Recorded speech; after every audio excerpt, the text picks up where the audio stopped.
But thank you very much for doing this. Basically, my goal to invite you here, it was, that, I was looking for the clients who become a coaches. And then you are one of them. There's a couple of people like you. There's Leah, Ross, and you. And then you are the first one to do the little chat interview with me. Yeah, So my goodness. tell me how all this started. So I suppose I moved here to Edinburgh in September of 2024. And previously in Australia, I'd been doing lots of Zumba because my sister is a Zumba instructor. And so I knew when I got over here that I wanted to find a Zumba class at least to go to, because I knew it was fitness that I liked doing, and I knew that I could find other people that like doing the same things that I do.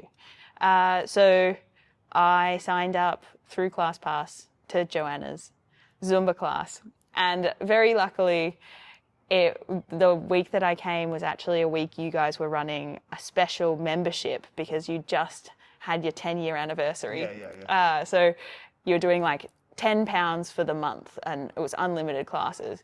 And so I'd done Zumba and absolutely loved it. And then I was picking up my things, and Joanna came over and asked me how it was. And I was like, oh, it was so much fun. I loved it so much. I do Zumba all the time back home, but I've just moved over here. And she said, oh, we have social strength next. You should just stay. And I was like, oh, I haven't signed up or paid or anything. And she's like, no, don't worry about it. Like, just stick around, see how you like it. And I was like, I've never done any strength training before in my entire life, like none. That's crazy. Yeah. Like seeing what you're doing now, that's crazy. So I'd never done anything, and I was like, oh, I don't know. Oh, okay, I'll stick around. And just never stopped coming, pretty much. That's very true. Yeah, I just fell in love with it, I think. I've never felt more confident or good in my body than I do now. So yeah, I started strength training and I started doing Zumba every week. And then one week Joanna texted me and was like, we're having the Zumba B1 instructor training happen here at Fitness Soul. I think you should do it. And I was like, oh my God. I think I replied to her in the message and said, I mean, I've thought about it before, but I don't know. I don't know if I have the confidence to get up in front of everyone and teach a whole class, let alone remembering 45 minutes of choreography was like a daunting prospect. But I came and I did it anyway. And then Joanna is so good. She's so good to us, letting us practice different songs just in the class, just getting used to being in front of people just for a single song. And then eventually had my own Zumba class. But in the meantime, I had been doing all the strength training here, and it was you. You said to me, you said, have you ever thought about doing your training to be a PT? And I went, no, not at all. I work in museums. I mean, my career path has always been, since I was in high school, to work in museums, in collections, not in front of people, just doing background work, working with collection objects, which I also love doing. But I suppose getting to be able to do this, it gives me a nice balance. I get to do both of the things that I love. I get to engage with people in really meaningful ways.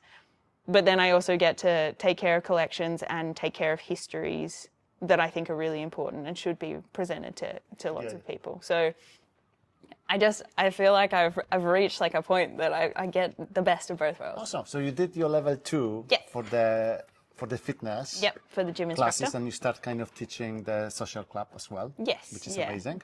And now you're doing the PT. Yeah, at the moment, it hasn't been as a desperate a thing to get finished.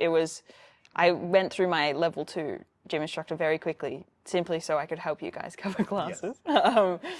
But yes, I've been slowly getting through all of the level 3 stuff, and Take eventually, your but I time don't, and then- I then- don't need to do it yeah. overly quickly. So what's your friends think about you? Since if you've got the friend who haven't seen you for 2 years, what do they think?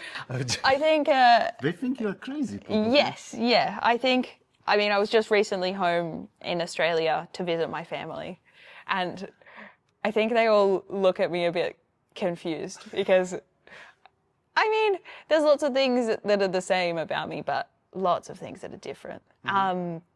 But overall, I think everyone really likes it.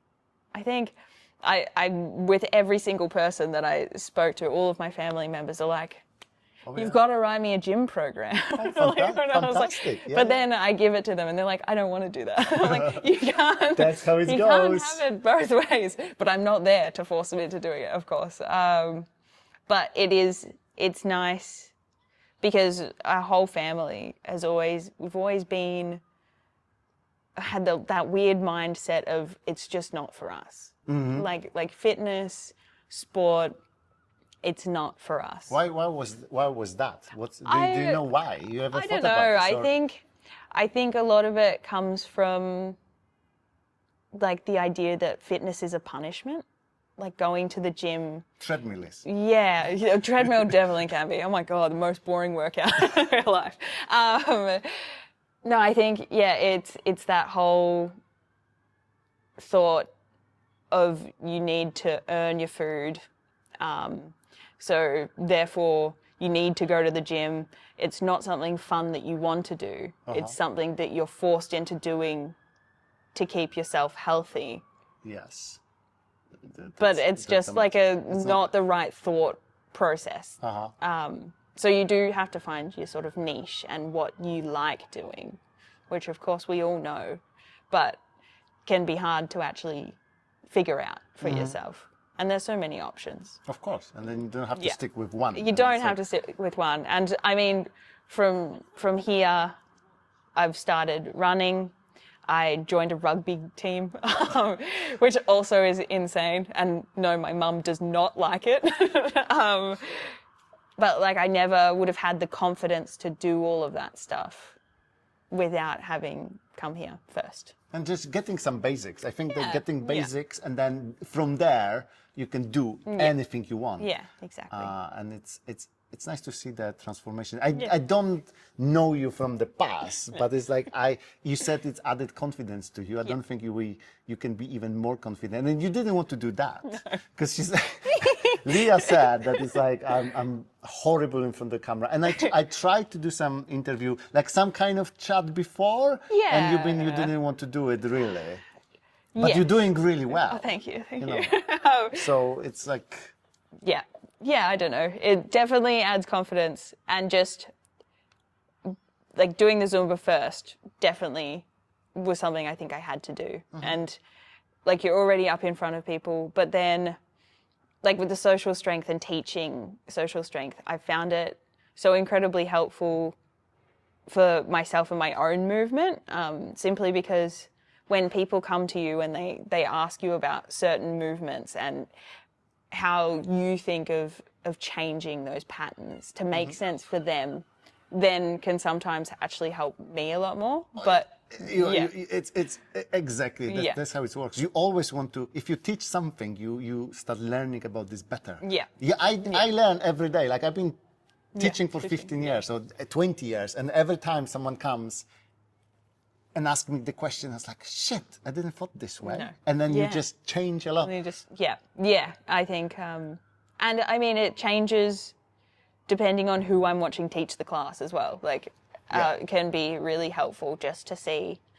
And sometimes, like, we do the same movements over and over again, but still people who have been doing the movements every week for the last 8 weeks still ask questions. And I'm like, oh, okay. I didn't realize. It does take time. But you know what I love? Like, I see people today, every class, with people teaching other people. Yes, I really and it's like during the session, and they, I don't have time to go to them. And I see like Lucy teaching someone new how to do deadlift, and I was like, shit, that's amazing. And I think, I really love that about the social strength classes here. And doing that first session, because I was entirely new to lifting, hadn't done anything before, but I was with people who knew what they were doing, and just to have their confidence and help and their support, I mean, just an amazing atmosphere, just to have people around you who are so encouraging. Yeah. Cool. Right. That's cool. So what's next? You've got the PT. PT next. And then you're flying back, and I'm disappointed. So if anyone is watching this, next year we need a new coach here, because Leah is leaving. Come on. Maybe. We'll Maybe see. Stay. We'll see if I can I'd rather you stay. try and get a working visa to stick around a bit longer. But that's entirely dependent on the UK visa officer. Okay. Yeah. We need to ask King to. Yes, to exactly. push. Yes. If the King is watching this, Charles, come on. please do something Please? about this. Please, for me. You can say pretty, please. Pretty, please. But it definitely will help. Exactly. It will Yeah. help, because this podcast or this video will be watched by many people. My mum, Joanna probably. At least my mum. Maybe your mum. Yeah. So there will be like at least 4 people. At least 4. It's gotta be good. That's all we really need. And I also think this is gonna be super important. Like things like this, when you start doing, this is my teaching mode now. Yeah. You know that for your PT sessions, it's super important to be okay in front of the cameras, because you will do a lot of things in front of the cameras. Like you would have to, because it's hard to do those things without it. and again, you are natural, and Thank you. You believe us with Zumba, you believe us with strength, believe me when I'm saying With this, Yes. Just gotta get more practice in. Yeah, just practice and you'll be fine. Yeah, it's good. Thank you so much. Thank you. Good job. Boom. Nice. I don't know if you finish like this, but Yeah. we can finish. I'm happy. Good job.